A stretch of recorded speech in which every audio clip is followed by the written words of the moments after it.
ఆదికాండము 45వ అధ్యాయము 5వ వచనం నుంచి 8వ వచనం వరకు చదువుతాను. జాగ్రత్తగా వాక్యాన్ని ఆలకించండి. అయినను నేను ఇక్కడికి వచ్చినట్లు మీరు నన్ను అమ్మివేసినందుకు దుఃఖపడకుడి, అది మీకు సంతాపము పుట్టింపనియ్యకుడి. ప్రాణరక్షణ కొరకు దేవుడు మీకు ముందుగా నన్ను పంపించెను. 2 సంవత్సరాల నుంచి కరువు దేశములో ఉన్నది, సేద్యమైనను కోతైనను లేని సంవత్సరములు ఇంకా 5 వచ్చును. మిమ్మల్ని ఆశ్చర్యముగా రక్షించి దేశములో మిమ్మల్ని శేషముగా నిలుపుటకును ప్రాణముతో కాపాడుటకును దేవుడు మీకు ముందుగా నన్ను పంపించాను. కాబట్టి దేవుడే కానీ మీరు నన్ను ఎక్కడికి పంపలేదు. ఆయన నన్ను ఫరోకు తండ్రిగాను అతని ఇంటి వారికందరికీ ప్రభువుగాను ఐగుప్తు దేశమంతటి మీద ఏలికగాను నియమించాను. దేవుడి పరిశుద్ధ లేఖనే తన వెనుకల్లో దీవించి ఆశీర్వదించను గాక.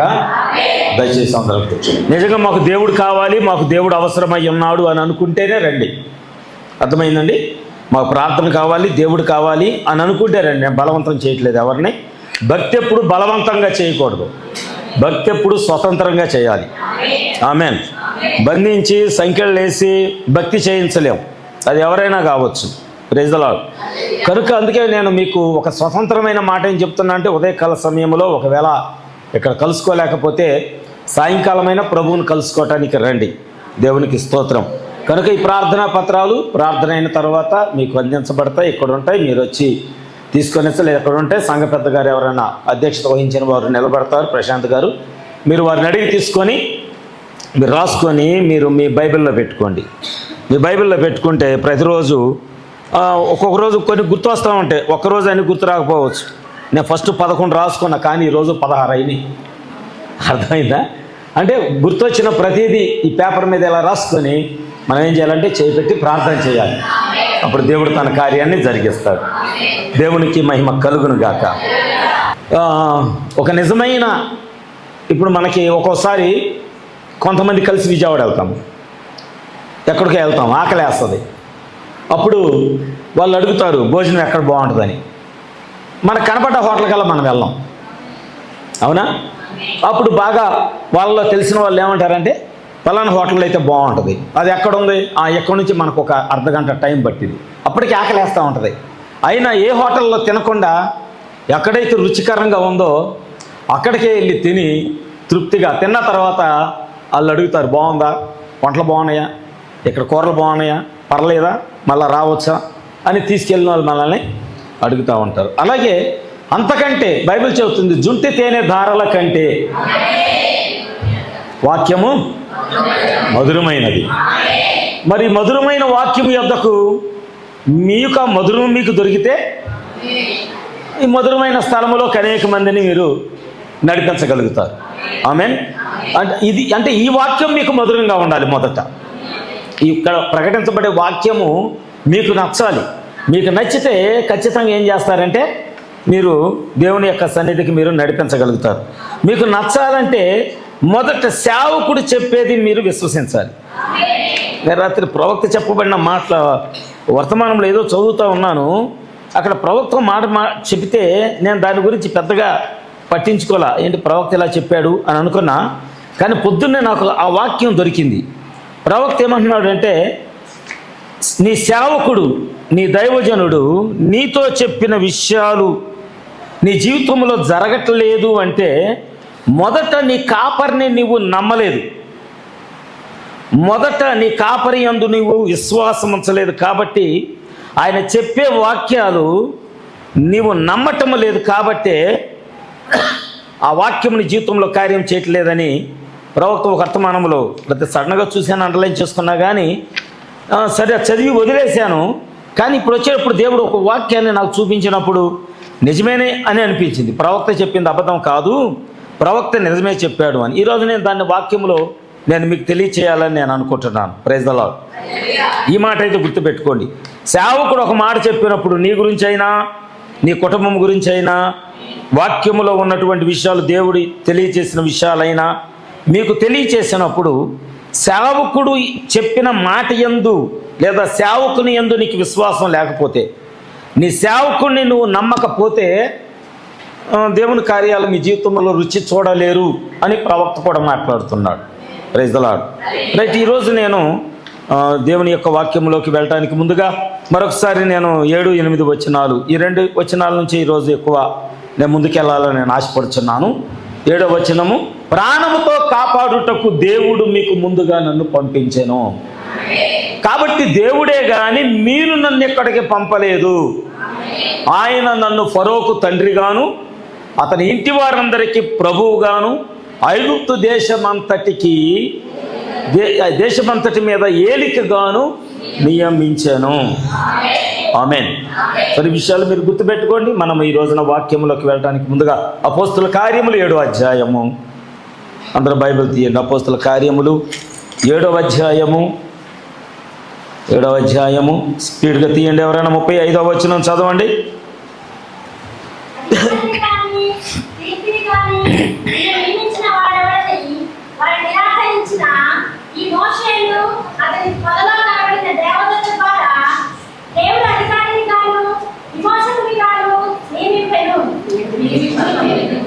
కట్ చేస్తున్నారండి. ఇంకొకరు చదవండి. ఎవరన్నా ఇంకొకరు కరెక్ట్ చదవండి. అధికారిని గాను తేర్పరిని గాను నిన్ను నియమించిన వాడెవడని వారు నిరాకరించిన ఈ మోషేను అతనికి పొదలో కనబడిన దేవదూత ద్వారా దేవుడు అధికారిని గాను విమోచకుని గాను నియమించి పంపెను. ఇక్కడ యేసేపు అయితే ఒక మాట క్లియర్గా చెప్తున్నాడు. ఏమంటున్నాడు?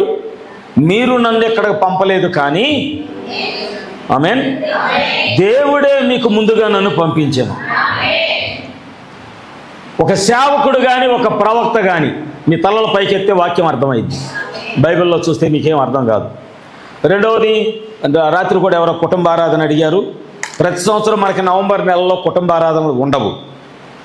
సువార్త మొగలు అడిగింది, తర్వాత బ్యోలా అడిగింది కుటుంబారాధన కొరకు. డిసెంబర్ మొదటి వారంలో వారికి కుటుంబారాధనలు కేటాయించడం జరుగుతుంది. ఎందుకంటే కుటుంబారాధనలకు వచ్చి మళ్ళీ పొద్దున్నే ఇక్కడ తెల్లవారుజామున 4 గంటల ఆరాధనకి ప్రజలు రాలేరు. ఒక కుటుంబారాధన ద్వారా ఇక్కడ జరుగుతున్న ఒక క్రమం ఆగిపోద్ది. కనుక అది నేను అవకాశం ఇవ్వదలుచుకోలేదు. అలాగే ఏ సంవత్సరం కూడా మనము కుటుంబారాధనలో నవంబర్ నెలలో కుటుంబారాధనలు పెట్టడం లేదు. అది ప్రతి సంవత్సరం చెప్పుతున్న మాటే. కనుక డిసెంబర్ మొదటి వారం నుంచి కుటుంబారాధనలు ఉంటాయి. కనుక వాటి కొరకు మీరు ప్రార్థన చేయండి. ఇక్కడ మన నేను వాక్యంలోకి వెళ్తున్నాను. బైబిల్ ఏం చెప్తుందంటే, నేను కొద్దిగా ముందుకెళ్ళి నేను చదువుతాను. 27వ వచనం చదువుతాను. ఆయనను తన పొరుగువానికి అన్యాయం చేసిన వాడు మా మీద అధికారిని గాను తీర్పరిని గాను నిన్ను నియమించిన వాడెవడో? నిన్ను ఐగుప్తీని చంపినట్లు నన్ను నువ్వు చంపదలచినావా అని అతన్ని త్రోసివేశాను.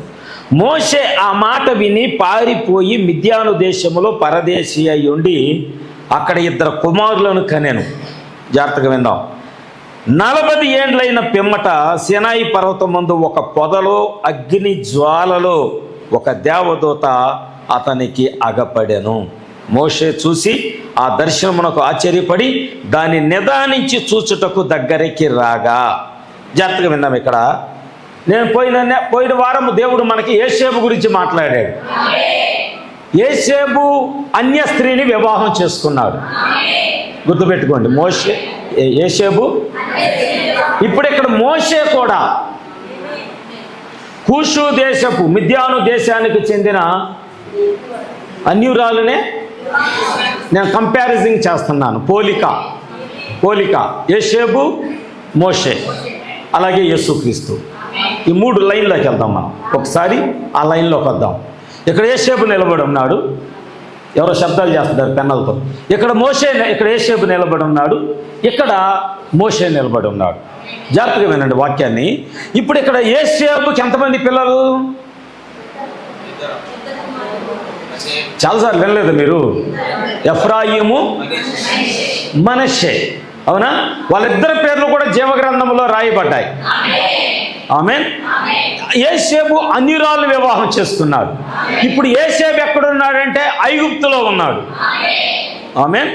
నేను ఈరోజు ఐగుప్తు యొక్క ప్రాముఖ్యత, ఐగుప్తులోకి వెళ్ళిన వాళ్ళ యొక్క ప్రాముఖ్యత, ఐగుప్తులో నుంచి బయటకు వచ్చిన వారి యొక్క ప్రాముఖ్యత దేవుడు మనతో మాట్లాడబోతున్నాడు.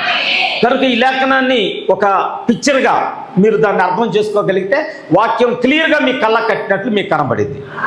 ఆమేన్. చూడండి, ఇక్కడ యోసేపు ఉన్నాడు, ఇక్కడ మోషే ఉన్నాడు. యోసేపు ఐగుప్తుకు వెళ్ళి ఐగుప్తులో అన్యురాలైన అనేస్తరు వివాహం చేసుకున్నాడు. ఇక్కడ మోషే ఐగుప్తు నుంచి బయటికి వెళ్ళి, అదే ఐగుప్తు, ఎక్కడొక ఐగుప్తు, అదొకడ ఐగుప్తు కాదు, ఇక్కడ అదే ఐగుప్తు, అదే ఐగుప్తు మోషే. యోసేపు ఉన్న ఐగుప్తులోనే ఇప్పుడు మోషే ఉన్నాడు. కానీ ఇప్పుడు మోషే ఐగుప్తు నుంచి బయటికి వెళ్ళి అన్యురాలను వివాహం చేసుకుంటే, కనాను నుంచి ఐగుప్తులోకి వచ్చిన యోసేపు అన్యురాలను వివాహం చేసుకున్నాడు. మీకు తెలుసా, యూదులలో పెళ్లి కుమార్తె లేదు, ఇశ్రాయేలీలో ఎత్తబడే సంఘము లేదు, ఈ రోజు కూడా అసలు ఉండదు కూడా. ఆమేన్. ఎత్తబడే సంఘము, ఎత్తబడే వధువు ఏదైనా ఉన్నదంటే అది కేవలం అన్యుల్లోనే. ఆమేన్. పెళ్లి కుమార్తె కానీ దేవుని యొక్క భార్య కానీ ఎవరైనా ఉన్నారంటే యూదులలో లేరు, ఇశ్రాయేలీల్లో లేరు. అది ఎవరైనా ఆయన భార్య ఉన్నదంటే కేవలం అన్యుల్లోనే ఆయన భార్య ఉన్నది. దేవునికి మహిమ కలుగును గాక. ఈరోజు మనము ఏ స్థానంలో దేవుడు మనల్ని ఉంచాలని ఆశపడుతున్నాడంటే భార్య యొక్క స్థానంలో దేవుడు మనల్ని ఉంచాలనుకుంటున్నాడు. Praise the lord. మరి భార్య యొక్క స్థానంలోకి దేవుడు మనల్ని తీసుకెళ్తున్నప్పుడు మనం ఎలాంటి గుణ లక్షణాలు కలిగి ఉండాలి? ఆయనకి ఎలాగ ఆయనకు అనుకూలంగా ఉండాలి? ఆమేన్. వింటున్నారా? అర్థమవుతుందా? మనం ఇశ్రాయేలీలము కాదు, మనం యూదులము కాదు. ఆమేన్. ఒకవేళ నేను అలాగా ఉండాలి అని అనుకుంటే దేవుని యొక్క ఎత్తబాటులో నువ్వు నిలబడలేవు. Praise the lord. హల్లెలూయా. ఎందుకంటే ఎత్తబాటు అలా కాదు. వధువు వాళ్ళల్లో లేదు, పెళ్లి కుమార్తె అక్కడ లేదు, పెళ్లి కుమార్తె అన్యుల్లో ఉన్నది. ఎందుకు ఈ మాట చెప్తున్నాను తెలుసా? యోసేపు విమోచకుడే, మోషే కూడా విమోచకుడే. హల్లెలూయా. యోసేపు అన్యురాలను వివాహం చేసుకున్నాడు, మోషే కూడా అన్యురాలను వివాహం చేసుకున్నాడు. యేసు క్రీస్తు ప్రభుల వారు కూడా. ఆమేన్. రైట్. ఇప్పుడు నేను ఇద్దరు సంతానం గురించి మాట్లాడుతున్నాను. నిర్గమకాండం 18వ అధ్యాయంలో మనం చూస్తే ఇక్కడ మోషే కుమారుల యొక్క పేర్లు కూడా రాయబడ్డాయి. యోసేపు కుమారుల యొక్క పేర్లు ఎలాగ జీవగ్రంథంలో రాయబడ్డాయో ఈ విమోచకుని యొక్క కుమారుల పేర్లు కూడా జీవగ్రంథంలో రాయబడ్డాయి. చదువుదాం ఒకసారి 18వ అధ్యాయం 2 నుంచి 4 వరకు. మోషే భార్య పేరు సిప్పోరా. చదువు.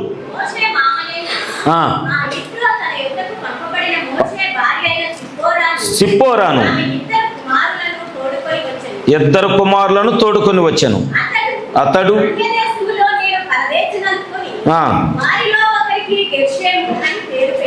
ఒక అతని పేరేంటండి? గెర్షేము. రైట్.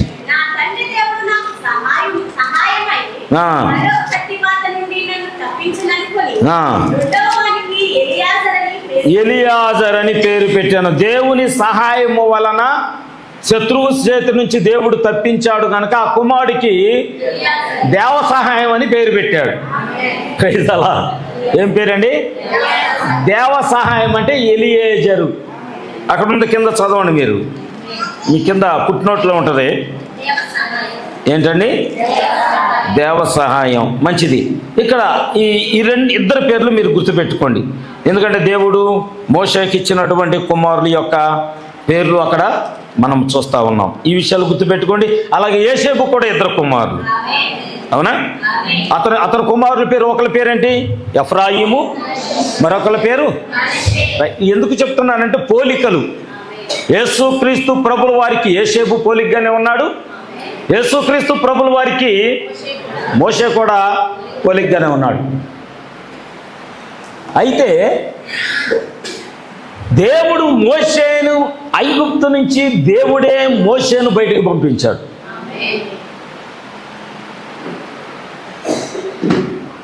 దేవునికి మహిమ కలుగును గాక. మీరు గమనించాలి, ఎప్పుడు పంపించబడ్డాడు అంటే ఇశ్రాయేలీలు విడిపించబడటానికి యోసేపు జీవితంలో ఏం జరిగింది, మోషే జీవితంలో ఏం జరిగింది? ఒక మాటలో చెప్పండి. ఇప్పుడు మనం చెప్పుకున్న దాన్ని బట్టి ఇశ్రాయేలీలను విడిపించడానికి యోసేపుని అడిగా. యోసేపు ఎవరిని విడిపించడానికి వచ్చాడంటే తన రక్త సంబంధికులను విడిపించడానికి వచ్చాడు. అవునా? యోసేపు ఎందుకు దేవుడు పంపించాడంటే తన రక్త సంబంధికులకు విమోచించడానికి, లేదా కరువు నుంచి తప్పించడానికి, ఆ ఉగ్రత నుంచి తప్పించడానికి యోసేపును దేవుడు ఐగుప్తు పంపించాడు. మరి మోషేను ఎందుకు పంపించాడు? దేవుని సంబంధమైన, దేవుని సంఘమైన ఇశ్రాయేలీలు. రెండవదిగా మోషే యొక్క హెబ్రీలు, వారి రక్త సంబంధికులను విడిపించడానికి మోషే ఐగుప్తుకు దేవుడు పంపించాడు. కానీ ఇక్కడ మీరు గమనించాలి, వీరు విడిపించబడటానికి ముందుగా యోసేపుకి వివాహం అయ్యింది, మోషేకు కూడా వివాహం అయ్యింది. ఇప్పుడు మనం ఎక్కడికి వెళ్ళొచ్చు ఈ ఒక్క మాటను బట్టి? 1,00,000 వెళ్ళిపోవాలి మీ బుర్రలో. దేవుడు వధువు ఎత్తబడిన తరువాతనే, అవునా, వధువు భూమి మీద నుంచి ఎత్తబడిన తరువాతే 1,44,000 మంది యూదులను విడిపించడానికి, నేను మొన్నే చెప్పాను, దేవుడు మరలా వెళ్ళి ఆయన మరలా మూడవ రాకడగా ఎందుకు తిరిగి వస్తున్నాడంటే 1,44,000 మందిని విడిపించడానికి. ఆమేన్. ఇక్కడ మనం గమనించాలి. కానీ అప్పటికే దేవునికి వివాహం అయిపోద్ది. అవునా? యోసేపు యొక్క భార్య ఎక్కడుంది ఇప్పుడు? అంతఃపురంలో ఉంది. అవునా? మరి మనం ఎత్తబడిన తరువాత మనం ఎక్కడుంటాం? దేవుని యొక్క అంతఃపురములో మనం భద్రపరచబడి ఉంటాం. Praise the Lord. ఆయన మనల్ని తన అంతఃపురములో, పరలోక రాజ్యములో, నిత్యత్వములో దేవుడు మనల్ని భద్రపరచి మరలా తన సంఘము కొరకు వెనక్కి వస్తున్నాడు. అక్కడ ఎవరున్నారంటే యోసేపు యొక్క సహోదరులు ఎలాగ ఉన్నారో, యేసుక్రీస్తు యొక్క సహోదరులు 1,44,000 మందిని విడిపించడానికి దేవుడు వారి కొరకు మరలా తిరిగి రాబోతున్నాడు. అందుకే యోసేపు అలాగే మోషే యేసుక్రీస్తుకు ఎందుకు సాదృశ్యంగా ఉన్నారంటే, యోసేపు ఐగుప్తులో ఉన్నాడు, మోషే ఐగుప్తులో ఉన్నాడు. మళ్ళీ ఇప్పుడు మనం ఒక లేఖనం దగ్గరికి వెళ్దాం. మత్తయి సువార్త 2వ అధ్యాయం. మత్తయి సువార్త 2వ అధ్యాయం త్వరగా తీయండి. ఒక్కసారి మనము లేఖనాలు మనం చూద్దాం. 13వ వచనం నుంచి 21వ వచనం వరకు. వారు వెళ్ళిన తరువాత ఇదిగో ప్రభువు దూత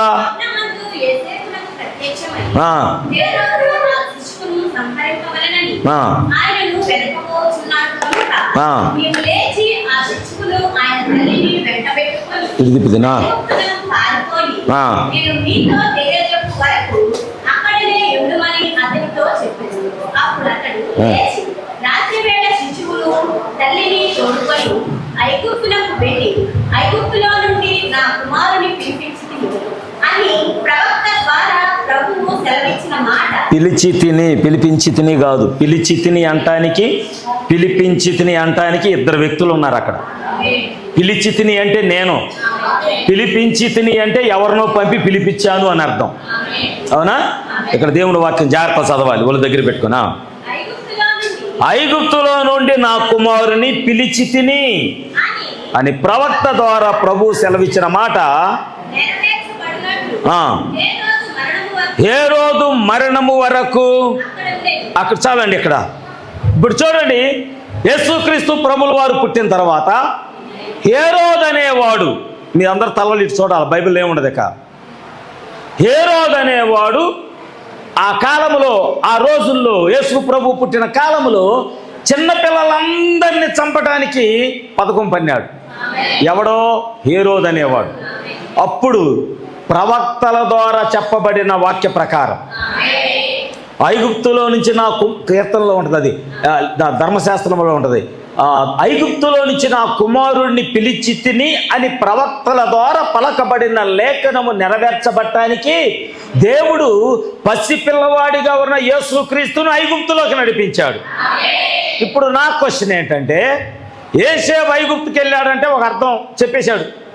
యోసేపు క్లారిటీ ఇచ్చాడు, మిమ్మల్ని విడిపించడానికి దేవుడే ముందు నన్ను ఎక్కడికి పంపించాడు. నేను ఇందాక చెప్పాను, మోషేను దేవుడు ఐగుప్తు పంపడానికి ఒక కారణం చెప్పాను. ఇప్పుడు నేను మీతో అడుగుచున్నాను, యేసుక్రీస్తు ఐగుప్తుకి వెళ్ళటానికి కారణం ఏంటి?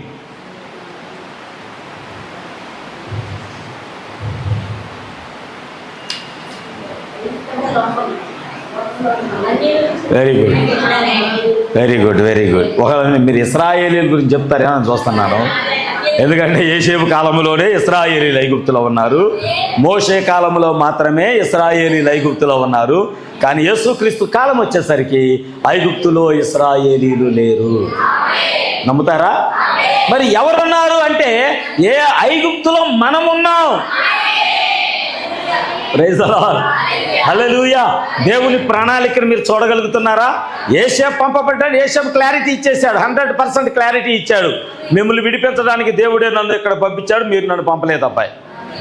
ఎక్కడ మనం చూసాం, దేవుడే మోషేను అధికారిగా నియమించి అక్కడికి ఆయనే పంపించాడు. ఎందుకు? ఇశ్రాయేలు సంఘాన్ని బయటికి విడిపించడానికి. అది కూడా ఒక క్లారిటీ వచ్చింది. మరి యేసు ప్రభు ఐగుప్తుకి ఎందుకు వెళ్ళాల్సి వచ్చింది అంటే, వాళ్ళని విడిపించడానికి కాదు, మనల్ని విడిపించడానికి దేవుడే ఐగుప్తులోకి రావాల్సి వచ్చింది. ప్రైజ్ ది లార్డ్, హల్లెలూయా. చూడండి, లేఖనం ఎప్పుడు తప్పిపోదు, లేఖనం ఎప్పుడు నిరర్థకము కాదు. మీరు ఆ విధానాన్ని మీరు పట్టుకోగలిగితే, లేదా ఆ లైన్ కనుక మీరు పట్టుకోగలిగితే ఖచ్చితముగా అవును కదా, ఈ పోలిక కనబడుతుంది, మోషే దగ్గర ఈ పోలిక కనబడుతుంది, ఎక్కడ చూస్తే మనకి ఈ పోలిక కనబడుతుంది.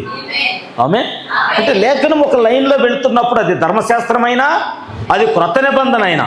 అందుకే బైబిల్ ఏం చెప్తుంది, వాక్యము కొంత అచ్చట, వాక్యము కొంత ఇచ్చట నుండి వచ్చును. చాలామంది అనుకుంటారు ధర్మశాస్త్రాన్ని బోధించకూడదని. కాదు కాదు, అసలు ధర్మశాస్త్రం లేకుండా క్రొత్త నిబంధనే లేదు. తెలుసా మీకు? ధర్మశాస్త్రము లేకుండా క్రొత్త నిబంధన లేదు. మీరు గమనించారో లేదో? ఇప్పుడు మనం ధర్మశాస్త్రం పాత నిబంధన బోధించాల్సిన అవసరం లేదండి అని ఎప్పుడు నువ్వు అనుకోవద్దు. ఆమేన్. అది మనకు ఒక మాదిరి, అది మనకు ఒక నీడ, అది మనకు ఒక ఛాయ. ఆమేన్. ఎందుకంటే ఆదిలో ఉన్న వాక్యమే క్రొత్త నిబంధనలో ఉంది.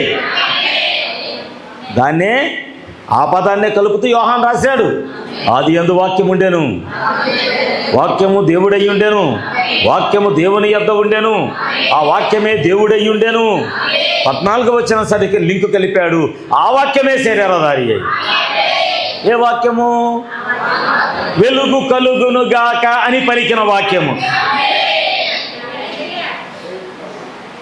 ఆమె వెలుగు కలుగునుగా కానీ మొట్టమొదట పలికిన వాక్యం ఉన్నదే, ఆ వాక్యమే దేవుడై ఉన్నాడు, ఆ వాక్యమే శరీరధారి అయి వచ్చాడు, ఆ వాక్యమే యోసేపుకి ఐగుప్తు పంపాడు, ఆ వాక్యమే మోషేకి ఐగుప్తు పంపాడు, ఆ వాక్యమే శరీరం ధరించి ఐగుప్తులోకి వచ్చాడు. పట్టుకున్నారా? ఆమేన్. రైట్, ఇక్కడ కొన్ని విషయాలు మనం చూద్దాం. యోసేపు కూడా 2 కుమారులు, మోషే కూడా 2 కుమారులు. అయితే ఐగుప్తు నుంచి ఇశ్రాయేలీలు విమోచించడానికి ముందుగా యోసేపుకి వివాహం అయింది. మరొకసారి మీకు గుర్తు చేస్తున్నాను, మోషే కూడా ఇశ్రాయేల్ సంఘాన్ని బయటకు విడిపించడానికి ముందుగా మోషే కూడా వివాహం అయ్యింది. యోసేపు అన్య స్త్రీని వివాహం చేసుకున్నాడు, మోషే కూడా అన్య స్త్రీని వివాహం చేసుకున్నాడు. అలా అదే క్రమంలో యేసుక్రీస్తు ప్రభువు వారు కూడా అన్య స్త్రీనే వివాహం చేసుకుంటాడు. ప్రైజ్ ది లార్డ్, హల్లెలూయా. ఇప్పుడు నేను ఒక లేఖనం యొద్దకు నేను మిమ్మల్ని తీసుకెళ్ళాలి. ఏమిటి అంటే, ఐగుప్తులోకి మోషే రావటానికి ముందు దేవుడు ఒక కార్యం చేశాడు, ఐగుప్తులో నుంచి యేసుక్రీస్తు బయటకు రావటానికి ముందు దేవుడు ఒక కార్యం చేశాడు. ఈ 2 కార్యాలు ఒకటే. జాగ్రత్తగా విందాం. ఐగుప్తులోకి మోషే రావటానికి ముందుగా, ప్రమేళ వాక్యం వినాలి, మీరు వాక్యం వినాలి, పిల్లల్ని వదిలేసేయండి. అలాగా మీరు వాక్యం వినాలి, లేకపోతే ఈ లైన్ తప్పిపోతే రేపొద్దున ఎవరైనా వచ్చి ఇక్కడ పొరపాటున ఎవరైనా తప్పు బోధిస్తే మీకు అర్థమైతే ఆ సేవకుడు తప్పు చెప్పాడని. ఆమేన్. ఐగుప్తులో నుండి మోషే ఎందుకు పారిపోయాడు? First point.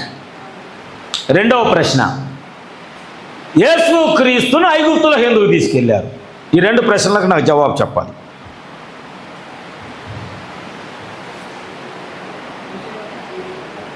చదువుకున్నాం, ఆల్రెడీ చదివేసాము.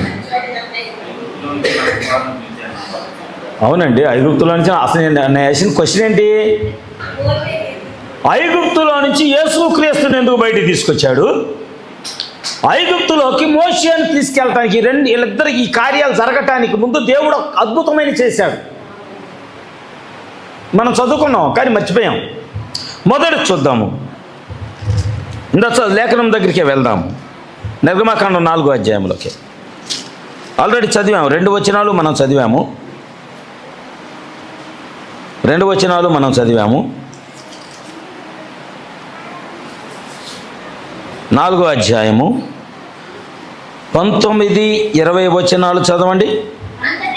అంతట యెహోవా నీ ప్రాణమును వెదకిన మనుషులందరూ చనిపోయిరి కనుక ఐగుప్తుకి తిరిగి వెళ్ళుమని మిద్యానులో మోషేతో చెప్పగా,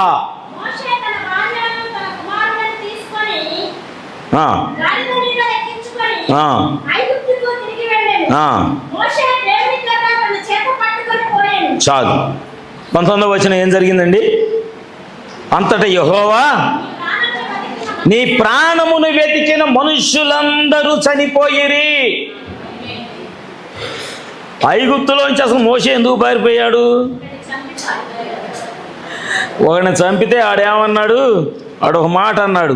మొదటి అధ్యాయంలోకి వెళ్తే 13వ వచనం నుంచి, మరునాడు అతడు బయట నడిచి వెలుచుండగా హెబ్రీయులైన మనుషులిద్దరు పోట్లాడుచుండిరి. అప్పుడు అతడు అన్యాయంగా, నేను చదువుతానమ్మా, చేసిన వాడిని చూసి నీవేళ నీ పొరుగు వాడిని కొట్టుచున్నావని అడుగ్గా అతడు, మా మీద నిన్ను అధికారిగా తీర్పరిగా నియమించిన వాడెవడో? నిన్ను ఐగుప్తుని చంపినట్టు నన్ను నువ్వు చంపవాలని అనుకునిచున్నావా అనేను. అందుకు మోషే నిశ్చయముగా ఈ సంగతి బయలు పడిననుకొని భయపడెను. ఫరో ఆ సంగతి విని మోషేను చంప చూశాను. కానీ మోషే ఫరో ఎదుట నుండి పారిపోయి మిద్యాను దేశములో నిలిచిపోయి ఒక బావి యొద్ద కూర్చుండెను. Praise the lord. మోషే ఒక ఐగుప్తుడిని చంపాడు. చంపిన తర్వాత ఐగుప్తులో ఉన్నవాడు మోషేను చంపడానికి ప్రయత్నం చేస్తున్నారు. ఆమేన్. కానీ ఇప్పుడు దేవుడు మోషేతో ఏం చెప్పాడు? మిద్యాను దేశంలో, మోషే నిన్ను చంపాలనుకున్న వాడిని నేను చంపేశాను. ఐగుప్తుకి ఇప్పుడు నువ్వు వెళ్ళాలి, ఎందుకంటే అక్కడ నీ ప్రజలు ఉన్నారు, వాళ్ళను నువ్వు రక్షించుకోవాలంటే నువ్వు ఐగుప్తుకి వెళ్ళాలి. నువ్వు ఐగుప్తుకి ఇన్ని సంవత్సరాలు వెళ్ళకపోవటం కారణం ఏంటి? అక్కడ ఎవడో నిన్ను చంపుతాడని భయపడే కదా నువ్వు వెళ్తలేదు. ఆమేన్. కాబట్టి నువ్వు ఇప్పుడు ఐగుప్తుకి వెళ్ళాలి. కానీ వెళ్ళటానికి ముందుగా నేను వాళ్ళందరినీ చంపేశాను. మత్తయి సువార్తలోకి వెళ్దాం. ఇప్పుడు మళ్ళా 12వ అధ్యాయంలోకి వెళ్దాం. ఇందా మనం చదువుకున్నటువంటి వచనము చూద్దాం. ఎవరు చంపాలనుకున్నారు యేసుక్రీస్తుని? ఏ రోజు చంపాలనుకున్నాడు? ఇది మీకు క్లియర్ అవ్వాలని నేను చెప్తున్నాను. నేను ప్రైజ్ ది లార్డ్. ఇక్కడ 14వ వచనములో, అప్పుడు అతడు లేచి రాత్రి వేళ శిశువును తల్లిని తోడుకొని పోయి ఐగుప్తునకు వెళ్ళి, ఐగుప్తులో నుండి నా కుమారుని పిలిచి నేను ప్రవక్త ద్వారా ప్రభువు సెలవిచ్చిన మాట నెరవేరినట్లు హేరోదు మరణము వరకు, యేసుక్రీస్తుని చంపాలి అని అనుకున్న హేరోదు మరణించే వరకు అక్కడేమన్నాడు? 19వ వచనం, హేరోదు చనిపోయిన తరువాత, అక్కడ ఫరో చనిపోయాడు, ఇక్కడ హేరోదు చనిపోయాడు. Praise the lord. హేరోదు అంటే అది ఒక పదవి. ఫరో అంటే ఇప్పుడు సీఎం ఉన్నాడు అనుకోండి, ఒక సీఎం పోయాక ఇంకో సీఎం వస్తాడు, వాడికి వేరే పేర్లు ఉండొచ్చు. మోషే కాలంలో మోషే ఐగుప్తులోకి వచ్చేసరికి మోషే పారిపోయినప్పుడు ఉన్న ఫరో లేడు, వాడు చచ్చిపోయాడు. ఇప్పుడు మరొక ఫరో ఉన్నాడు ఇక్కడ. మీరు గమనించారో లేదో, యేషేబు ఎరగని ఫరో ఒకడు వచ్చాడు. తెలుసా మీకు? పదవి, దాన్ని ఆ కుర్చీని ఏమంటారంటే సీఎం కుర్చీ అంటారు కదా. అట్లాగే ఆ రాజ్యములో ఉన్న కుర్చీకి ఏంటంటే ఫరో అని పేరు. ఆ రాజ్యములో ఉన్న కుర్చీకి ఉన్న పేరు ఏంటంటే హేరోదు. ఆమేన్. ఎందుకంటే యేసు ప్రభువును సిలువ వేసే టైంలో కూడా ఒక హేరోదు ఉన్నాడు. మరి ఇప్పుడు ఈ హేరోదు చచ్చిపోతే ఆ హేరోదు ఎవడో? ఆ పదవి. దాన్ని మీరు అర్థం చేసుకోవాలి. అందుకని దిక్కుమాల క్వశ్చన్ వేయొద్దు. ఆ హేరోదు చచ్చిపోయాడు, అందుకే మళ్ళీ వీడు ఎక్కడొచ్చి వచ్చాడు. అర్థమైందా? పదవి అది. సీఎం అనేది ఒక పదవి, పిఎం అనేది ఒక పదవి, హేరోద్ అనేది ఒక పదవి, ఫరో అనేది ఒక పదవి. యేసేపు కాలంలో యేసేపు చెరసాల్లో వేయించిన ఫరో లేడు, తెలుసా? అందుకని ఇక్కడ ఏమని రాయబడి, యేసేపుని చెరసాల్లో వేయించిన ఫరో ఉంటే యేసేపుకి ఆ అధికారం వచ్చేది కాదు. యేసేపు ఎరగని ఫరో ఒకడు ఉన్నాడు అక్కడ. ఆమేన్. బైబిల్లో స్పష్టంగా రాయబడి ఉందన్నమాట. హల్లెలూయా. చూడండి, ఇక్కడ హేరోదు చనిపోయిన తర్వాత ఇదిగో ప్రభువు దూత మోషేను ఎలాగ దూత కలుసుకొని ఎలాగ మోషేకి ఇన్ఫర్మేషన్ ఇస్తుందో, ఆమేన్, అలాగే ఇక్కడ కూడా ఒక దూత ప్రభువుని కలుసుకొని, అంటే వాళ్ళని కలుసుకొని, మరియను వాళ్ళని కలుసుకొని వాళ్ళకు ఒక వర్తమానం చెప్తున్నాడు. ఏమని? ప్రత్యక్షమై నీవు లేచి శిశువును తల్లిని తీసుకొని, యేసేపుకు చెప్పుచున్నటువంటి మాట, ఇశ్రాయేల్ దేశకు మేళ్ళుము, శిశువు ప్రాణము తీయ చూచిన వారు చనిపోయిరని చెప్పాను. నేను దాన్ని మీకు లైన్ చూపిస్తున్నా. యేసేపు యేసుక్రీస్తు సాదృశ్యము, మోషే యేసుక్రీస్తుకు సాదృశ్యము. యేసుక్రీస్తు వీళ్ళిద్దరికీ, అంటే వారి జీవితాలు మనం యేసుక్రీస్తులో చూడొచ్చు. ఆమేన్. హల్లెలూయా. ఇక్కడ కూడా యేసు ప్రభు ఇప్పుడు ఐగుప్తులో నుంచి వస్తున్నాడు, మోషే నేను ఐగుప్తుకి వెళ్తున్నాడు. దేవుడు ఎందుకు ఐగుప్తులో పంపించాడంటే రక్షకుడు మొదటిగానే మనల్ని దర్శించి, రక్షకుడు మొదటిగానే మనలను దర్శించి, నేను చెప్పాను మీకు ఒకసారి, మోషే కాలములోనే, యెహోషువ కాలములోనే అన్యురాలైనటువంటి రాహాబు ఇంటికి రక్షణ వచ్చింది. దేవుడు అన్యుల కుటుంబాలను ఎక్కడ విడిచిపెట్టలా. మీకు తెలుసో తెలీదో, ఇశ్రాయేలీల కంటే ఎక్కువగా మనల్ని ప్రేమించాడు ఆయన. అమ్మా వింటున్నారా? ఇశ్రాయేలీలు యూదుల కంటే కూడా ఆయన ఎక్కువగా తన భార్యను ప్రేమించాడు ఆయన. అందుకే మీరు గమనించారో లేదో, ఏ భర్త అయినా తన ఇంటి వారి కంటే ఎక్కువగా తన భార్యను ఎక్కువగా ప్రేమిస్తాడు. బైబిల్ కూడా అదే చెప్తాడు, తన తల్లిని తన తండ్రిని విడిచి తన భార్యను హత్తుకొనును అని దేవుడు చెప్పడానికి కారణం ఏంటంటే అది దేవుని యొక్క గుణ లక్షణం. ఇశ్రాయేలీలకు యెరికోను స్వాధీనపరచడానికి ముందుగానే, పట్టుకోవాలి మాట, ఇశ్రాయేలీలకు యెరికోను అప్పగించటానికి ముందుగానే దేవుడు రాహాబును అక్కడి నుంచి తప్పించాడు, ఉగ్రత నుంచి తప్పించాడు, నాశనము నుండి తప్పించాడు. దేవునికి స్తోత్రం కలుగును గాక. అంటే ఆయన మొదటి ప్రేమను మన మీద ఎలాగా ఆయన వ్యక్తపరుస్తున్నాడో మీరు గమనించండి. ఇశ్రాయేలీలకు ఇంకా యెరికో దొరకలా, కానీ అప్పటికే రాహాబుకి బెత్లెహేము దొరికింది. గమనిస్తున్నారా? ఇశ్రాయేలీలు ఇంకా విడిపించబడలా, వారి కరువు నుంచి వారికి విడుదల, లేకపోతే వారికి క్షేమాభివృద్ధి కలగలా. అప్పటికే యేసేపు అన్యురాలైన అసేనతను తీసుకొచ్చి తన రాజమందిరంలో పెట్టుకున్నాడు. Praise the Lord. దేవుని యొక్క సంఘమునకు ఇంకా ఐగుప్తు నుంచి విడుదల కలగలా. అప్పటికే మోషే అన్యురాల్ని, ప్రవక్త అయిన మోషే అన్యురాల్ని వివాహం చేసుకున్నప్పటికీ 2 కుమారులను కన్నారు. దేవునికి స్తోత్రములు. ఈరోజు నేను ఈ క్రమంలో మరొక వ్యక్తిని మీ దగ్గరికి తేవాలని నేను ఆశపడుచున్నా. ఎవరు ఆ వ్యక్తి అని అంటే నేను మీకు చూపిస్తాను. అపోస్తుల కార్యములు 19వ అధ్యాయములకు వెళదాం.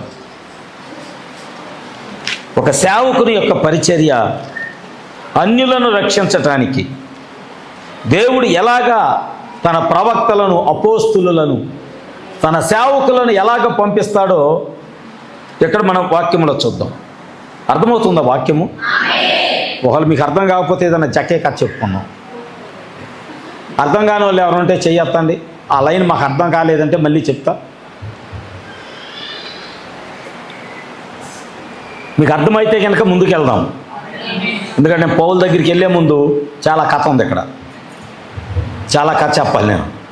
అందుకనే ఒకవేళ అయ్యా ఈ పాయింట్లు మాకు అర్థం కాలేదు అని అంటే కనుక, అఖిల్ అర్థమవుతుందా? తప్పైన కుమారుడు కథ చెప్పుకుందాం. వినండి, వాక్యం వినండి.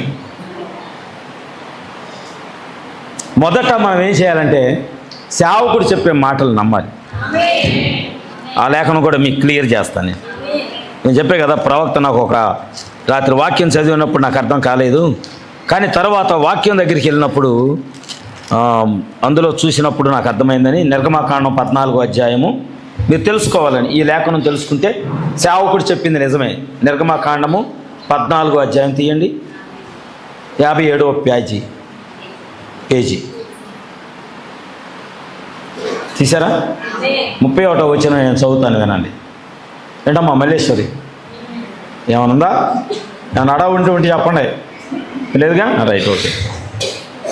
యెహోవా ఐగుప్తీయులకు చేసిన గొప్ప కార్యమును ఇశ్రాయేలీయులు చూచిరి కనుక ఆ ప్రజలు యెహోవాకు భయపడి యెహోవా యందును ఆయన సేవకుడైన మోషే యందును నమ్మిక ఉంచిరి.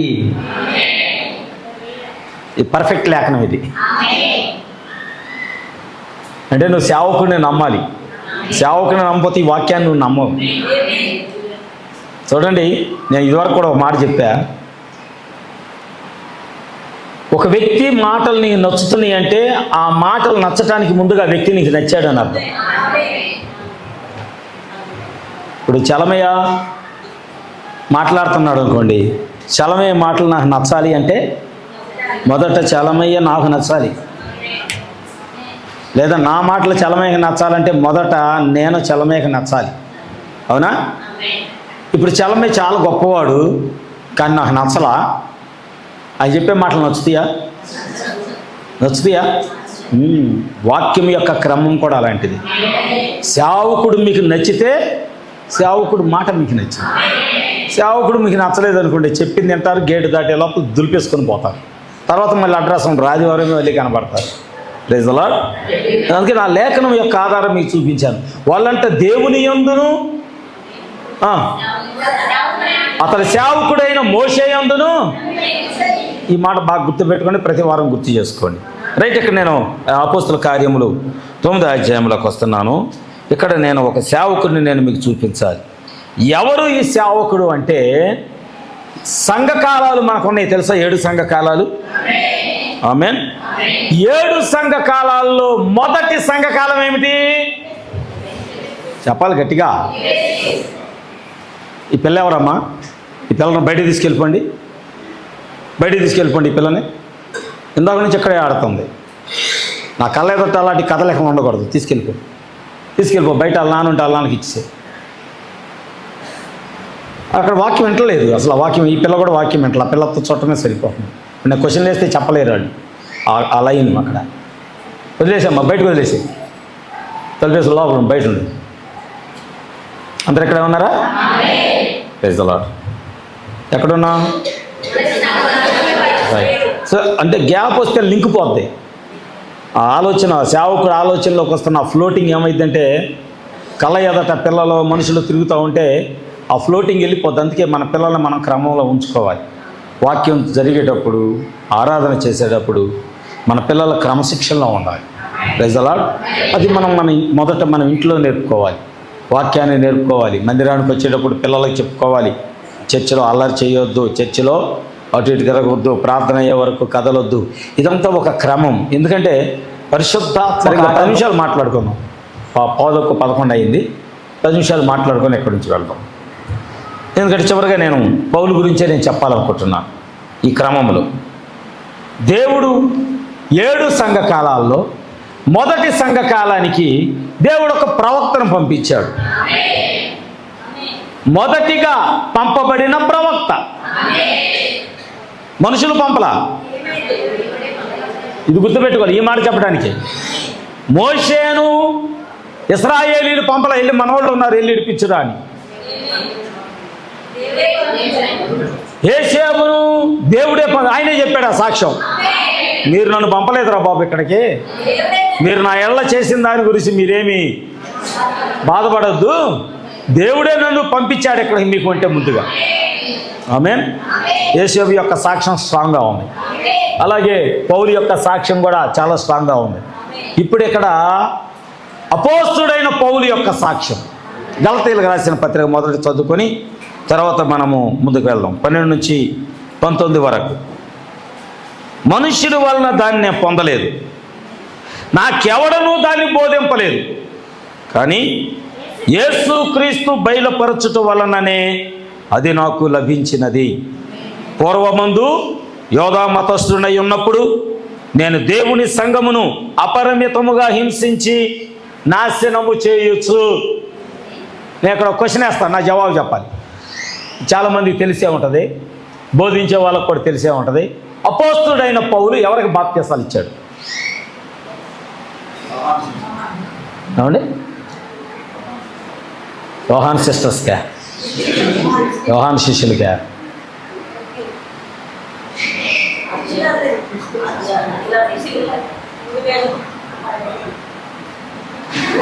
యోహాను కాదు, ఆయన శిష్యులు కాదు కాదు కాదు, తుచి 3 వేలమా? కాదు కాదు కాదు, తిమోతికి కాదు కాదు కాదు కాదు. చెప్పండి ఇంకా. సరే మీరు బైబిల్ ఎతికి నాకు చెప్పండి. అపోస్తుడైన పౌలు ఒక్క ఇంటి వారికి మాత్రమే బాప్తిసం ఇచ్చాడు. తుచి మీరు బైబిల్ చదవట్లా? చీచి ఇంకా ఇంకా ఇంకా రైట్, మంచిది, మనం విందాం. పౌలు చెప్పిన సాక్ష్యం అది, పౌలు చెప్పిన సాక్ష్యము మనం చూద్దాము. రైట్, ఇక్కడ నేను ఏ విషయాన్ని తెలియజేస్తాను అంటే, ఎందుకంటే ఆయన అన్నాడు యోధా మతస్థుడై ఉన్నప్పుడు నేను దేవుని సంఘాన్ని అపరిమితముగా హింసించి, ఎందుకంటే ఆ మాట రాగానే నాకు ఒక కుటుంబం గుర్తొచ్చింది, అందుకోసమే నేను అడిగాను. రైట్, నా పితరుల పారంపర్యాచారముల ద్వారా ఆసక్తి గలవాడనై నా స్వజాతీయులలో నా సమాన వయస్కులైన అనేకుల కంటే యూదుల మతములో అత్యధిక ఆధిక్యత నొందితినని నా నడవడిని గురించి మీరు వింటిది. అయినను తల్లి గర్భము నందు పడినది మొదలుకొని నన్ను ప్రత్యేకపరచి తన కృపచేత నన్ను పిలచిన దేవుడు. అబ్బా, ఎంత మంచి మాట ఇది. చూడండి, ఒకసారి నేను మొన్న ప్రవక్త వర్తమానంలో ఒక మాట చదివా. ఏంటో తెలుసా? నీకు ఇక్కడ సంఘంలో కూడా నచ్చని వారు ఉంటారు. ఆమె చెప్పారంటే నిజమే అయ్యి ఉంటుంది. అంటే నీకు కూడా నచ్చని వాళ్ళు ఎవరు ఉన్నారు ఇక్కడ? రైట్, ఉండొచ్చు, దానిదేమో. నేనే నచ్చకపోవచ్చు కొంతమంది సంఘంలో, కొంతమంది ఊర్లో గ్రామంలో. చూద్దాము, ఒక స్త్రీ బాగా పాపం చేస్తుంది, వ్యభిచారం చేస్తుంది. ఆ స్త్రీ మనకు నచ్చకపోవచ్చు. వాడు బాగా తాగుతున్నాడు, బాగా వ్యసనపరుడు, చాలా దుర్మార్గుడు. అసలు ఎలాంటి వాడు అంటే వాడికి వెళ్ళి మనం చూడటానికి కూడా అసహ్యపడతాం, వాడితో మాట్లాడటానికి కూడా మనం ఇష్టపడం. కానీ ప్రవక్త ఏమన్నాడు తెలుసా? ఒకవేళ మీకు తెలీదు, దేవుడు వారిని నిత్య జీవము కొరకు ఎన్నిక చేస్తే ఇప్పుడు నీ హృదయ పరిస్థితి ఏమిటి? ఇప్పుడు సంఘంలో ఒకళ్ళు నచ్చలేదండి, నేను నచ్చలేదు ఒకవేళ అనుకున్నా, 2-3కి సంఘ పెద్దల్లోనో విశ్వాసంలోనో ఎవరికో నేను నచ్చలేదు, దేవుడు నన్ను నిత్య జీవం కొరకు నిర్ణయించుకున్నాడు. ఇప్పుడు నీ హృదయం పరిస్థితి ఏమిటి? ప్రశ్నలు వేసుకోవాలి. మందిరానికి వస్తే ఏదో కథలాగింది వెళ్ళిపోవటం కాదు. వచ్చాము, విన్నాము, బాగుంది, సర్టిఫికేట్లు ఇవ్వటానికి కాదు. నువ్వు పరిశీలన చేసుకో. ఎందుకు చెప్తున్నా? పౌలును తిట్టాడనయ్యా ప్రభా, వాడా, అమ్మో వాడు హంతకుడు ప్రభువా, నిజమే. వాడు దూషకుడు ప్రభువా, నిజమే. వాడు సంఘాన్ని హింసించిన వాడు ప్రభువా, నిజమే. నేను నిన్న నుంచి ప్రకాష్ కొరకు ప్రార్థన చేశా, అలాగే సురేష్ వాళ్ళ కొరకు ప్రార్థన చేశాను, మందిరానికి రావట్లేదని. రావాలి, ఎందుకు ప్రభు ఆగిపోతున్నారు, వాళ్ళ మందిరానికి నడిపించు, దేవుని విలువ తెలియట్లేదు వాళ్ళకి. ఇదే ప్రార్థన చేశా. దేవుని విలువ తెలియట్లేదు, దేవుని భయం తెలియట్లేదు. దేవుని సన్నిధిని విడిచిపెడితే ఎన్ని శ్రమలు వస్తాయో, శ్రమలు వచ్చిన తర్వాత మళ్ళా దేవుడే కావాలి, ఆ భయం రావటం లేదు. కనుక వాళ్ళని నడిపించు ప్రభువా అని వాళ్ళ కొరకు ప్రార్థన చేశాను. ఎవరైతే ఆగిపోయారో వాళ్ళ కొరకు ప్రార్థన చేశాను. మందిరానికి వచ్చి ప్రార్థన మానివేసిన కొరకు వారి కొరకు ప్రార్థన చేశాను. నడిపించయ్యా, ఆదివారం నడిపించయ్యా అని. సరే, ఈరోజు దేవుని దయ వల్ల భారతమ్మ కనపడింది, ప్రకాష్ కనపడ్డాడు, చిన్ని కనపడింది, వాళ్ళు కనపడ్డారు. ఈరోజు ఆదివారం, పోయిన ఆదివారం రాని వాళ్ళు ఎవరు వచ్చారు ఇవాళ? ప్రేమ్ కుమారు పోయిన ఆదివారం రాలేదుగా, వచ్చావా? ఓకే. ఇంకెవరు? Right, okay. ఆ బాబు కొరకు ప్రార్థన చేశాను, సలోమి కొడుకు కొరకు. వాడి కొరకు ప్రార్థన చేసే, ప్రభు యమన కాలంలో రోడ్ల మీద తిరుగుతున్నాడు, ప్రార్థన రావట్లేదు. మీకు తెలియదు, మీరు కనపడగానే మీ కొరకు నా మనసులో వెంటనే ప్రార్థన చేస్తాను. మీలో ఏదన్నా దేవుని వాక్యమునకు చెడుతనమో వ్యతిరేకత కనబడితే మీరు కనబడగానే మీ గురించి దేవుని సన్నిధిలో వెంటనే ప్రార్థన చేస్తాను నేను. అది మీకు తెలుసో తెలియదు. అప్పుడు నేను మొహం కొడుక్కుంటూ ఉండొచ్చు, లేకపోతే బయట ఏదైనా పని చేస్తూ ఉండొచ్చు. మీరు దేవుని సన్నిధికి దూరం అవుతున్నారు అనగానే వెంటనే మీ కొరకు నేను ప్రార్థన చేస్తాను. Praise the Lord. ఎందుకని? దేవుడు మిమ్మల్ని నిత్య జీవం కొరకు నిర్ణయించాడు. అది మీరు గ్రహించాలి. మీరు పరలోకం వెళ్ళడానికి నేను నిర్ణయించలేదండి, దేవుడు నిర్ణయించాడు. ఇప్పుడు సౌలుగా ఉన్నప్పుడు పౌలు ఏం చేశాడు? ఇప్పుడు నేను చెప్పిన కొన్ని చెప్పండి, స్పీడ్గా హింసించాడు, దూషించాడు, బాధించాడు. ఇంకేమన్నాడు? ఆయన తన నోటితో ఒప్పుకుంటున్నాడు, దేవుని సంఘాన్ని అపరిమితంగా హింసించి నాశనం చేశాను. చెప్పండి, ఇంకా దగ్గరుండి చంపించాడు. ఇప్పుడు సౌలు ఎలాంటి వాడు? మనందరం తిట్టే స్థితిలో ఉన్నాడు. అవునా?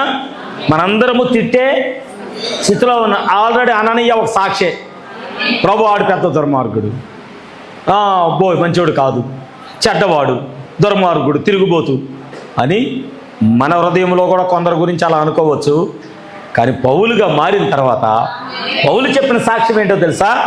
తల్లి గర్భమునది పడినది మొదలుకొని నన్ను ప్రత్యేకపరచి తన కృపచేత నన్ను పిలిచిన దేవుడు ఎప్పుడు పిలిచాడంట? నిన్ను కూడా.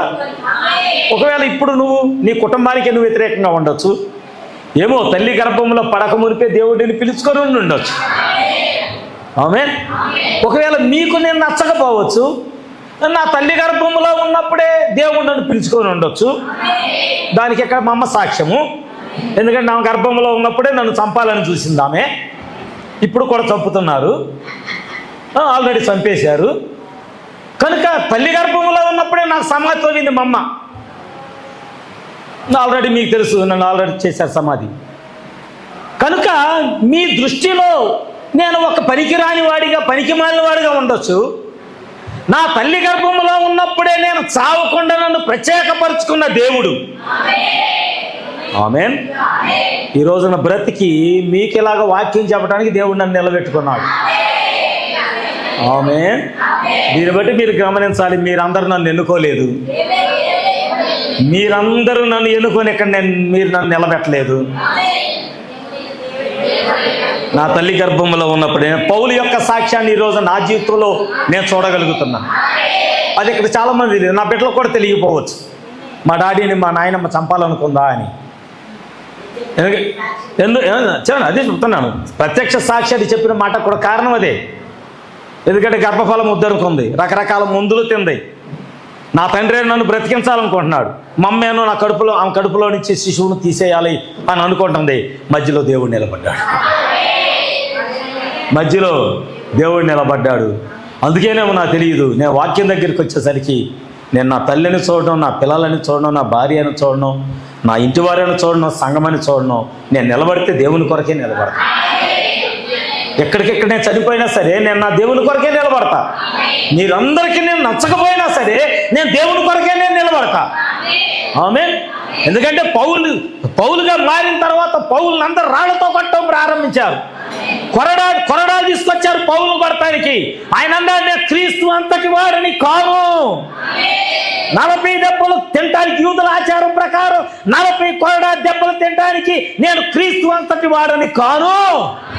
పాపులలో ప్రథమ పాపిని, పిరికివారిలో ప్రథమ పిరికివాడిని, బలహీనులందరిలో బలహీనుడను, దుర్మార్గులందరిలో దుర్మార్గుడని నేను అందరి చేత దూషించబడిన తల్లి గర్భమందు నిర్మించబడిన నాడే దేవుడు నన్ను ప్రత్యేకపరచి దేవుడు నన్ను పిలుచుకున్నాడు. ఎందుకొరకు అంటే ఆయన అంటున్నాడు, నేను అన్యజనులలో తన కుమారుని ప్రకటించాలని, అన్యజనులలో యేసుక్రీస్తును ప్రకటించాలని దేవుడంట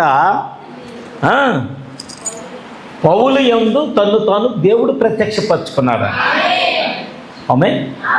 దేవుడు పౌలు యందు తన్ను తాను ప్రత్యక్షపరుచుకున్నాడు. ఇక్కడ ప్రవక్త వర్తమానంలో 7 సంఘకాలాల్లో ఆయన అన్నాడో ఒక మాట నేను చదువుతాను. ఎఫెసీ సంఘకాలమునకు వర్తమానికునిగా అంటే దూత అపోస్తుడైన పౌలు అన్యుల శతాబ్దమునకు అనగా మొదటి కాలమునకు అతడు వర్తమానికుడని ఎవరైనా కానీ అంగీకరించెదరు. అన్యులకు తలుపులను తెరచు అధికారము పేతురుకి ఇవ్వబడినప్పటికీ, జాగ్రత్తగా ఇవ్వండి, అన్యులకు సువార్తకు సంబంధించిన వర్తమానము తెరిచే తలుపుల యొక్క తాళము పేతురుకి ఇవ్వబడినప్పటికీ వారికి అపోస్తులుడుగాను ప్రవక్తగాను పౌలు ఎన్నుకొనబడెను. ఆమేన్. హల్లెలూయా. అంటే తాళపు చెవులు పేతురుకి ఇవ్వబడినా అమ్మా మనకి వాక్యం ప్రకటించడానికి దేవుడు పేతురుకి పరలోక తాళపు చెవులు ఇచ్చాడు. పేతురా, భూమి మీద నువ్వు ఏ తాళం తెరుస్తావో పరలోకంలో నేను తెరుస్తాను, భూమి మీద ఏదైతే మోస్తావో పరలోకంలో నేను దాన్ని మోస్తాను. మరి అన్యులకు సువార్త ప్రకటించడానికి ఇప్పుడు అక్కడ వాళ్ళల్లో పేతురు నిలబడలేదు. కానీ దేవుడు ఏం చేస్తాడో తెలుసా, అన్యులకు సువార్త ప్రకటించడానికి దేవుడు పౌలును తీసుకొచ్చాడు. ఆమేన్, ఆమేన్. రైట్. అపోస్తులుగాను ప్రవక్తలుగాను పౌలు ఎన్నుకొనబడెను. అతడు అన్యులకు ప్రవక్తగా అన్యులకు ప్రవక్త, రెండవది అతడు వర్తమానికుడు. అతడు తన ప్రవచనాత్మక కార్యము ద్వారా అన్యులకు అందించవలసిన వాక్య ప్రత్యక్షతను పూర్తిగా పొందుకొనేను. ఎవరిచ్చారు పౌలుకి వాక్యము? ఇలా చెప్పాడు ఆయన, మనుషుల ద్వారా అన్యులకు సువార్త తీసుకురావడానికి దేవుడు నన్ను పంపించాడు. మీరు నన్ను ఎన్నుకోలేదు, మీరు నన్ను ఏర్పాటు చేసుకోలేదు. దేవుడే పౌలును మన కొరకు మొదటి ప్రవక్తగా పంపించాడు. ఎంత గొప్ప ధన్యత అది, ఎంత గొప్ప యోగ్యత అది.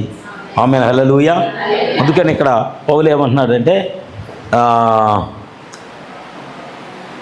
నాకంటే ముందుగా అపోస్తులైన వారి యొద్దకు యెరూషలేమునకైనా వెళ్ళలేదు, కానీ వెంటనే అరేబియా దేశంలోనికి వెళ్ళి తిని పిమ్మట దమస్కు పట్టణమునకు తిరిగి వచ్చి తిని అటుపైన 3 సంవత్సరాల తర్వాత కేఫాను పరిచయం చేసుకునవలని యెరూషలేమునకు వచ్చి అతనితో కూడా 15 దినములుంటిని, 15 రోజులున్నాడు. అతనిని తప్ప అపోస్తుల్లో మరి ఎవరిని నేను చూడలేదు, కానీ ప్రభు యొక్క సహోదరుడైన యాకోబును మాత్రము చూచి తిని. ప్రభు యొక్క సహోదరుడు అంటే మరియమ్మ కొడుకు. ఎవరండి?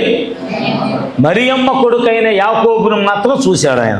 అపోస్తులు ఎవరిని ఆయన కలుసుకోలేదు, కేఫాను తప్ప. Praise the Lord.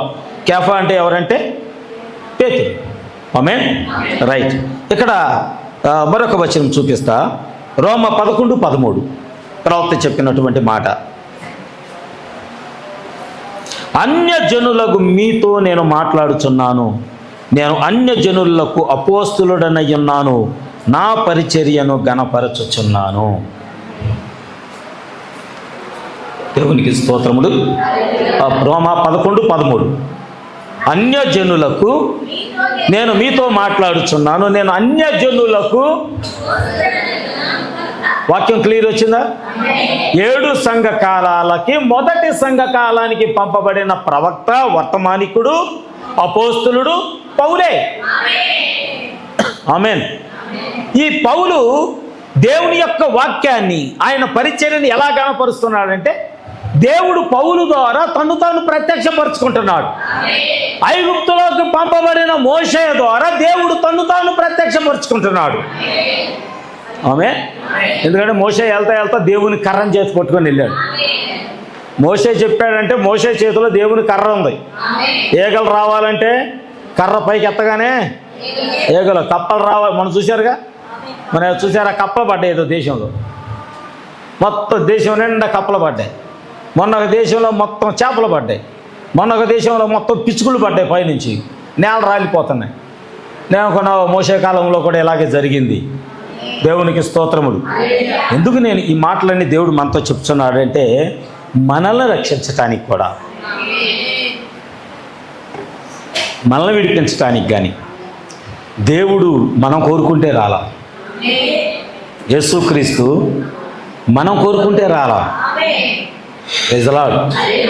ఆయన తన ఏకైక కుమారుణ్ణి మన కొరకు ఈ భూమి మీద పంపించాడు. Praise the lord. హల్లెలూయా. ఎందుకంటే మనం రక్షించబడాలని, మనము కాపాడబడాలని, ఐగుప్తు అనే మరణం నుంచి మనం విడిపించబడాలని, ఐగుప్తు అనే బానిసత్వం నుంచి మనం బయటికి రావాలని యేసుక్రీస్తు నువ్వు పిలవక మునిపే ఆయన ఐగుప్తులోకి వచ్చాడు. ఆమేన్. చూడండి, ఎలిజబెత్ దగ్గరికి వెళ్ళాడా? ఇంకా కడుపులోనే ఉన్నాడు. ఈ మాట చెప్పి ముగిస్తా. ఎలిజబెత్ దగ్గరికి వెళ్ళినప్పుడు ఆయన కడుపులోనే ఉన్నాడు, కానీ ఎలిజబెత్ గర్భంలో ఉన్న శిశువును బ్రతికించాడు. ఇంకా బయటికి రాలా. ఆమేన్. ఇప్పుడు ఆయన మాట్లాడతా శిశువు, నెలల శిశువు, మరియమ్మ కన్నదే నెలల శిశువు. ఆయన ఎత్తుకొని ఐగుప్తు వెళ్ళింది. ఎందుకు వెళ్ళాడు అంటే ఐగుప్తులో ఉన్న అన్య జనాంగమైన మనలను కలుసుకోవటానికి ఆయన ఐగుప్తులోకి వచ్చాడు. ఐగుప్తు అంటే ఎందుకు చెప్పారు? పాపము, సహోదరు చెప్పింది లోకము, శాపము, ఇంకా బలహీనతలు, రోగాలు, ఇంకా రకరకాలైనటువంటి మన జీవితాన్ని బానిసత్వంలోకి నెట్టివేయుచున్న వ్యసనాలు. ఆమేన్. ఇవన్నిటి నుంచి విడిపించడానికి దేవుడే మొదటే ఆయన మనల్ని దర్శించాడు. అందుకే ప్రవక్త చెప్తున్నాడు, యోహాను కూడా చెప్తున్నాడు, నువ్వు ప్రేమించక మునిపే మొదటే ఆయన నిన్ను ప్రేమించాడు. ఆమేన్. నీవు ఆయనను చూడక మునుపు మొదటే ఆయన నిన్ను చూశాడు. ఆయన చూశాడు కాబట్టి మనం ఇక్కడికి వచ్చాం. నువ్వు ప్రార్థనకు వచ్చిన తర్వాత నువ్వు ఆయన చూడటం కాదు సుమి. నువ్వు ప్రార్థనకు రాక మునిపే, నువ్వు పాపములో పడి ఉన్నప్పుడే, మోషే హంతకుడిగా ఉన్నప్పుడే, ఆమేన్, పౌలు హంతకుడిగా ఉన్నప్పుడే, పౌలు దుర్మార్గుడిగా ఉన్నప్పుడే, పౌలు సౌలుగా ఉన్నప్పుడే, అప్పుడే దేవుడు చూశాడు. అందుకనే ప్రవక్త చెప్పిన మాట ఇందాక మరొకసారి చెప్తున్నా, ఒకవేళ నీవు ద్వేషించుచున్నవాడు, అమ్మా సహోదరుడా, నీవు ద్వేషించుచున్న వ్యక్తిని దేవుడు గనక నిత్య జీవానికి ఎన్నిక చేసుకొని ఉంటే వాళ్ళు నిత్య జీవానికి వెళ్తారు, ఒక రోజున రక్షించబడతారు. ఒక రోజున పౌలు పట్టబడినట్లుగా దేవుని చేత వాళ్ళు పట్టబడతారు. ఎక్కడో ఒక మాట వాళ్ళని దేవుని వైపు లాగేస్తుంది. ఆమేన్. ఎక్కడో ఒక వాక్యము వారిని దేవుని వైపు తిప్పేస్తుంది. Praise the lord. ఒక సందర్భంలో నేను మన సాక్ష్యం విన్నాను, జయసుధ సినిమాకి జయసుధ సాక్ష్యం విన్నాను. ఆమె ఒక షూటింగ్ వెళ్ళింది, ఆమె రక్షించబడిన ఒక చిన్న సాక్ష్యం. ఆమె షూటింగ్ వెళ్ళింది, నీళ్ళల్లో షూటింగు. జాగ్రత్తగా అంటున్నారు అనుకుంటా, ఏంటో అంత ఇంట్రెస్ట్ నీకు. షూటింగ్ జరుగుతుంది, నీళ్ళల్లో షూటింగ్ జరుగుతుంది. స్లిప్ అయిపోయి నీళ్ళల్లో పడిపోయింది ఆమె. లోతుగా వెళ్ళిపోతుంది, ఒక నదిలో లోతుగా వెళ్ళిపోతుంది. మరి ఎవరు తోకలైతే ఏమో రక్షించడానికి ఆమె అనుకుంటుంది, మనసులో అనుకుంటుంది, ఈ రోజుతో నా జీవితము ఇంకైపోయిందేక, నన్ను రక్షించడానికి ఎవరు రావట్లేదు, కాపాడటానికి ఎవరు రావట్లేదు, నాకు ఈత రాదు, పైకి వెళ్ళలేకపోతుంది, ఏం చేయాలి అర్థం కాలేదు, నన్ను రక్షించడానికి ఎవరు రావట్లేదు, నేను ఇంకే చనిపోతున్నాను, ఇంక అయిపోతుంది అని అనుకుంటుంటే నీళ్ళలోకి వెళ్ళిపోతుంది. నీటి అడుగున యేసుప్రభు ఉన్నాడంట. ఆమేన్, ఆమేన్, ఆమేన్. యేసుప్రభు కనపడి, అమ్మ నువ్వు మరణించవు, నేను నిన్ను బ్రతికిస్తానని ఆ నీటిలో నుండి ఆయన చేపట్టుకొని పైకి తీసుకొచ్చాడు. అంత స్టాప్ ఉంది, ఎవరు రక్షించలేదు, కానీ ఆ నీటి అడుగు బాగాన దేవుడు ఆమెతో మాట్లాడాడు.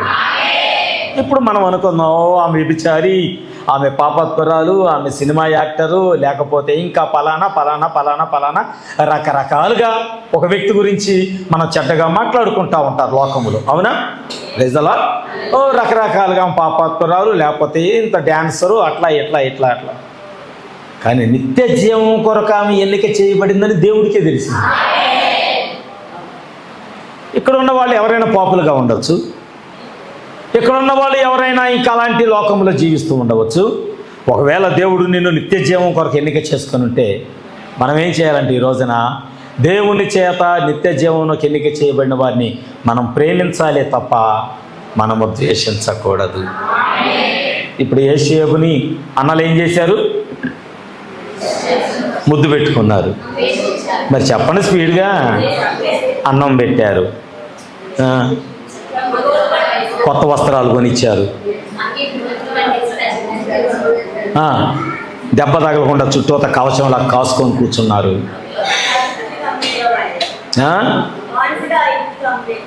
ఎన్ని చేశారు? కానీ యేషేబు ఏం చేశాడో తెలుసా? వాళ్ళని ప్రేమించాడు. ఏం చేశాడు? నేను ఒకటే చెప్తే ఇక్కడ ఉన్న వాళ్ళందరికీ, దేవుని ప్రేమ నీలోకి రావాలంటే నీ శత్రువును నువ్వు ప్రేమించు. నువ్వు ఈరోజు ఎవరినైతే ద్వేషిస్తున్నావో నువ్వు వాళ్ళని ప్రేమించడం ప్రారంభించు. నీ హృదయం మొదట తేలికైపోద్ది. నీ హృదయంలో ఇక ఆ కళ్ళు నెట్టు పెట్టుకుని ఇటు చూడు, వాళ్ళకెళ్ళి. అర్థమైందా? వాళ్ళకెళ్ళి చేదరంగా ఇట్లా సీరియస్గా ఎటు చూడు. ప్రేమ చూపు, ప్రేమ హృదయంలో ఉంటే వాళ్ళని కూడా ప్రేమతోనే చూస్తాం. మోషేని తరిమారు, మోషేని భయపెట్టారు. మోషే అనుకున్నాడు ఇక్కడ ఎవడో నన్ను చంపబోతున్నాడు. ఫరో నుంచి వార్త వచ్చింది, మోషేని పట్టురాని చంపేద్దామని. మన ఐగుప్తుని చంపుతాడా? మోషే పారిపోయాడు. కానీ దేవుడు ఏం చేశాడు? మోషే తిరిగి వచ్చేసరికి ఫరో లేకుండా చేశాడు. యేసుక్రీస్తుని హేరోదు చంపాలనుకున్నాడు. ఆమేన్. కానీ యేసుక్రీస్తు తిరిగి వచ్చేసరికి దేవుడు హేరోదుని లేపేశాడు. ప్రైజ్ ది లార్డ్, హల్లెలూయా. కానీ యేషేబు మాత్రము తన చంపాలనుకున్న సహోదరులను ప్రేమించాడు. మోషే తనను తరిమిన వారిని కూడా ప్రేమించాడు. Praise the Lord. ఈరోజు కూడా మనం ఏం చేయాలంటే, మరి ఆ దినమందు ఈ పౌలు గురించి కూడా సాక్ష్యం అలాంటిది. అవునా? హింసించాడు, దూషకుడు, అన్నీ చేశాడు. ఆయన చెప్పిన మాట ఏంటో తెలుసా? నేను స్టిఫెన్ ఇంటి వారికి తప్ప నేను ఎవరికి బాప్తిసం ఇవ్వలేదు. ప్రైజ్ ది లార్డ్, హల్లెలూయా. ఎవరయ్యా స్టిఫెన్ అంటే, ఎవరిని చంపడానికైతే సాక్షిగా నిలబడ్డాడో ఆ ఇంటి వారికి బాప్తిసం ఇవ్వడానికి దేవుడు పౌలునే నిలబెట్టాడు అక్కడ. నిజంగా మనము ఇతరులను ప్రేమించే వారిగా ఉన్నాం. ఎందుకంటే ఒకవేళ నీ ప్రేమ చేత వాళ్ళు రక్షించబడితే, నువ్వు ఇప్పుడు ద్వేషించావే, నీ ప్రేమ చేత వాళ్ళు నిత్యత్వానికి దగ్గరైతే ఆ ధన్యత నీకు కదా? ఆ ధన్యత నీకు కదా? దేవుని స్తోత్రములు. కనుక దేవుని చేత ఎన్నిక చేయబడిన వారిగా ఇతరులను ప్రేమించే మంచి మనసు మనం కలిగాం. దేవుడి వాక్యాన్ని దీవించును గాక. God bless you all. ప్రార్థన చేసుకున్నాము. సమయాన్ని తిరిగి అధ్యక్షులకు అప్పగిస్తున్నారు. ప్రార్థన చేసుకుందాం. అందరు కళ్ళు మూసుకుందాం కొద్ది సమయం.